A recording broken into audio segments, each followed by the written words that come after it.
Zaka here, and today we're here with the third episode of Diary of a Wimpy Kid, The Last Straw. This is how it looks like. And it was written by Jeff Patrick Kenny, and it's an international bestseller. It's a short novella for kids to read. The main character is Greg Heffy, this stick dude. He's built like a stick. Everyone is. Either they're built like a stick or they're built like some big donut. Okay, so I recap here.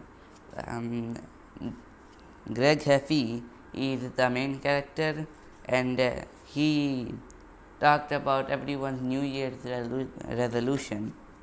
It's New Year's Day, and everyone's making a resolution. Now he can't think of any new resolution because he thinks he's the best person in the world. Seriously, the nerve of this kid. And everyone makes a New Year's resolution.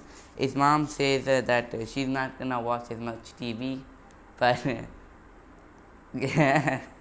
she watches a lot of TV, and also she says she's gonna go to the gym, and then she misses the day of gym.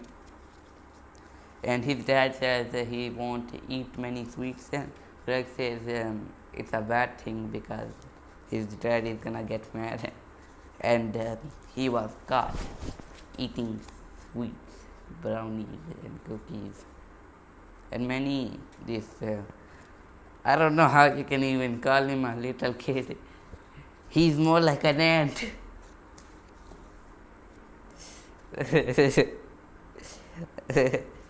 He said he won't use his pacifier anymore, but 2 seconds later he's using his pacifier. That was a quick New Year's resolution. And also he's an evil genius mastermind. He knows a different language while his family knew nothing about it. In a different book, well, it's not shown behind here, but it's like a journey to some place. In that book, it says that it says in that book that Manny, this little ant, learned a different language. His family didn't even know about it. They were shocked. They were in Mexico, and they talked to Mexicans who didn't speak English. And Manny told them to take them to McDonald's or something. They needed to be toured somewhere. Manny said, "Tow us to McDonald's" or something like this. Small child. Okay, so and his family gives him some pretty pathetic, he says, pretty pathetic gifts, like a math book, which teaches him math, and a laundry basket. And then they expect him to work as well, he says here. And then the cherry on top for him is he has to walk to school now. He says it's 100 pounds or something, the backpacks. And he says it's gonna be not too long that he's gonna turn into a teenager. His dad's gonna kick him out, and he also says it's a you know what impact that carrying. Sorry, it's so funny I can't remember. Yeah.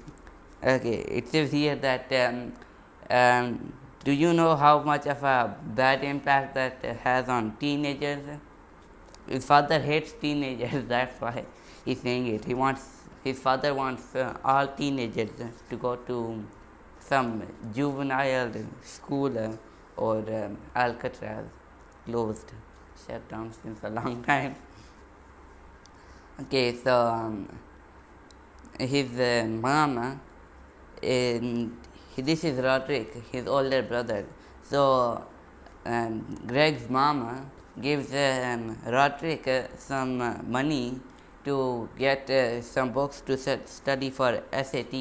It's like a really hard exam that students take to get into a good school.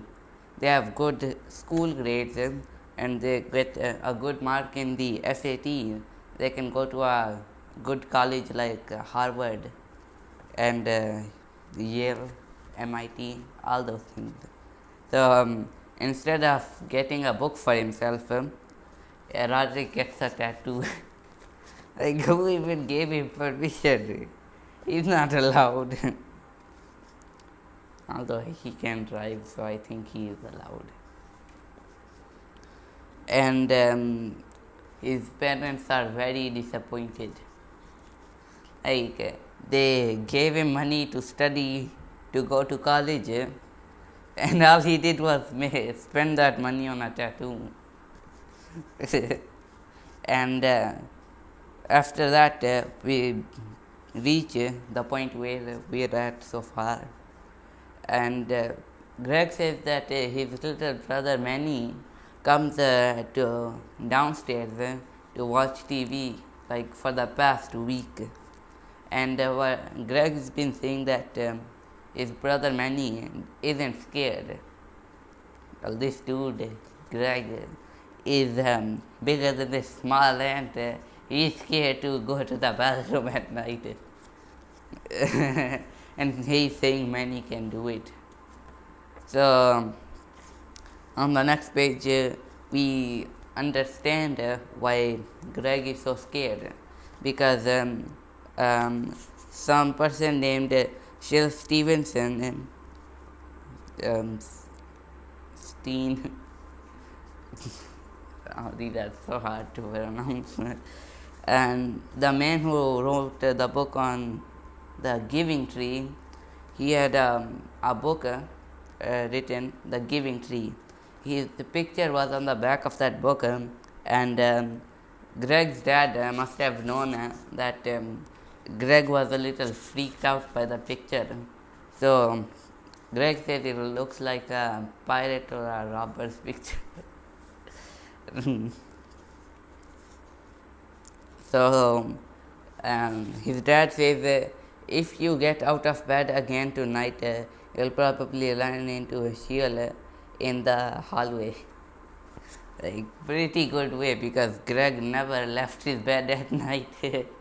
But Greg says that many books are like small, simple, have a few words. And here's what he thinks his mom reads to Manny. Silly bear yawn, silly bear sad, silly bear sleep, silly bear glad. The end. Like, Manny is a evil mastermind genius. What do you think he reads? He can speak another language. He's only 3 or something. He's not even 3, he's like 1 or 2. He can walk, he can speak 2 languages. He has facts backing him up in everything he does. What do you think this little man reads? Okay, so Greg, he told his. Should I keep? Okay. So Greg, he told his mom that that Manny's books are so simple, and she says if it's so easy, then Greg should write a story of his own. And now Greg wrote a story of his own. Like, you saw what, you heard what Greg said in the last page. Silly bears, yawn, silly bears sad. So he says you need a snappy name for some random character, for every character in a story, and in the end you have to make them learn a lesson. It's not just about that, there's way more than that. And he comes up with a story of his own, with a Mr. Sharp Sharp. Like, look at this. he thinks it's so easy, he wrote it. It's clearly not the best. Once upon a time, there was this man named Mr. Sharp Sharp, and who thought of all these crazy things. And then Mr. Sharp Sharp says, I don't know much, but I do know one thing. Polar bears are some useless animals. And one day, Mr. Sharp Sharp took a ride in his car. Here I go, Mr. Sharp Sharp says. But then, Mr. Sharp Sharp says, oops, he drives off of a bridge. Like, how stupid do you have to be? And why do these bridges not have any safety guards? What is this world? and then, Mr. Sharp Sharp, the doctor says, Mr. Sharp Sharp, you would have been drowned, but luckily, Tobuck is a polar bear. Really. Here, Tobuck here was sitting on an iceberg and he saved your life. Like, how cold is it? Mr. Sharp Sharp is wearing some button shirt and a tie. How cold can it be? How is it right iceberg? There's so many questions. My brain is about to explode. And then Mr. Sharp Sharp says, before I said that polar bears are some useless animals, but now I see that not every polar bear is useless after all. Polar bears eat and kill humans. They're not useless. Well, not in the right way. And then it's the end. Now Greg says he's gonna wait for the money to start rolling in. He says he forgot to make it rhyme. So he says he's gonna charge the publishers extra for that. He doesn't even know when the story is gonna come out. He doesn't think that it's not gonna get accepted. He didn't check it. He didn't ask anyone else. This is just stupid. He sent this off to publishers, expecting them to start making copies. This thing's only 2 pages long. This is the dumbest kid I've ever seen, and by far the dumbest. He's a simp and an idiot. And on the Saturday, he says that after a long week of walking to school, he'll relax and watch some TV. So he said the remote was on the coffee table, like right here. You can see it's just in front of him. He can just reach there, and what he does is he tries to use the force. He's stupid, but this is another level of stupidity. The force isn't a real life thing. He can't just telepathically lift up something and drop it somewhere. He has to use his legs and arms. He has those. If he didn't, then maybe he might have had telepathy or something, mind controlling powers. But this is real life. As real life as a stick man and a donut go. Or this is that. I can't stop smiling. So his dad told him that he has to go outside, exercise and play, because his dad sees his boss's kids. His dad has a boss, Mr. Warren, and Mr. Warren's children are some sports fanatics. So there's another ant. Look, guys, another ant. And a fat one at that. size of many, but fatter and stronger and dumber, and also pretty good at sports. I'll say he's better than me. Knocking over a trash can, what a great achievement. Okay, so a little more serious. As serious as you can get in a story where a stick man and a donut are compared to each other. Okay, so Greg says to his father that he used a bench press. Let me just show you what the bench press had. A few hangers and clothes.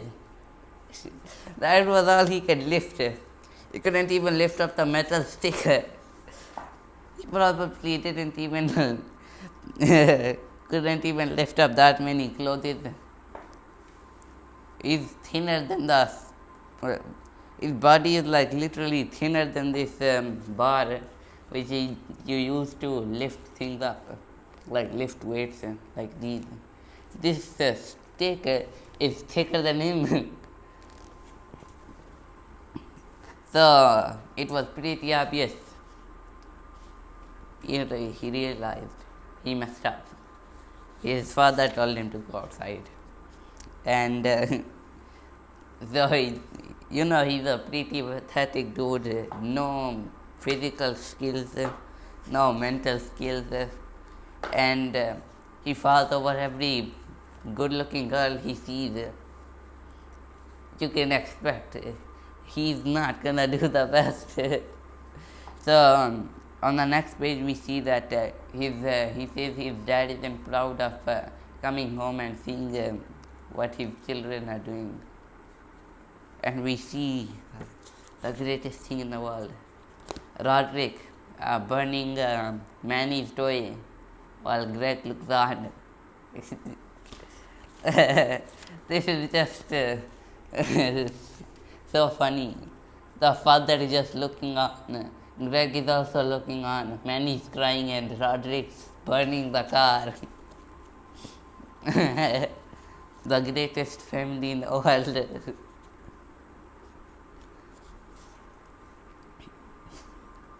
I am about to cry. Okay. Breathe. And anyway, Greg says, anyway, like I said, Dad kicked me out of the house today. I couldn't really think of anything I wanted to do, but then I had a good idea. Yesterday, the day before, Greg said that his friend or a classmate baked like a donut. He said that a man dug a hole like an inch deeper each day.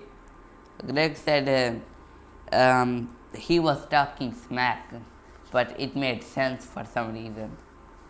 He has a peanut-sized brain, so it would make sense for him. Peanut-sized brain in a head so big. Like, look at the heads of these people. Look at the body. They're massive differences. Okay, so the classmate said that a man dug a hole an inch deeper each day, and he jumped out of it. And for a few weeks he kept doing it until there was a 6-foot deep hole, and then the man jumped out of it. Like, that would be a Guinness World Record or something. He thinks of that, he thinks of doing that, so he goes to his friend's house and he goes to his front yard first, but his mom won't allow it. Then he goes to his friend's house and he digs a hole. What happens? Very stupid thing. He digs a 6-foot deep hole. His friend's mom is mowing the lawn. His friend's dad is mowing the lawn. the lawnmower goes over like a piece of cloth Greg put over the hole, the person just falls in the hole. Like, look at this. Look. It's a 6-foot deep hole. It's a very painful drop. And also the dude's built like a stick. He's not gonna survive anything. So this was the review of the Diary of a Wimpy Kid from page 16 to 26 and a little further. So I hope you guys enjoyed and I hope you guys laughed, and I'll see you next time. Love is.